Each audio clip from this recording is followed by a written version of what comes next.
Sometimes that's the best way. Okay. Hello, everyone.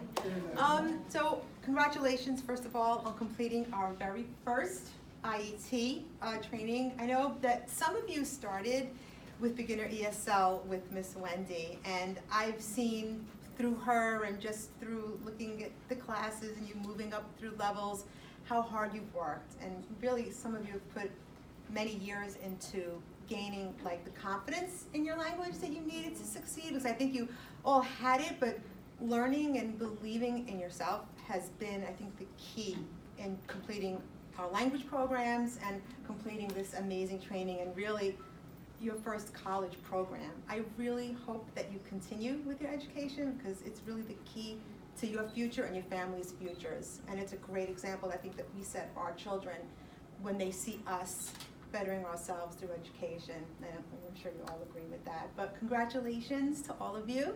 And I hope we still see you at ProJeCt. And if you still need help, we're there for you for as long as you need us. So thank you and congratulations.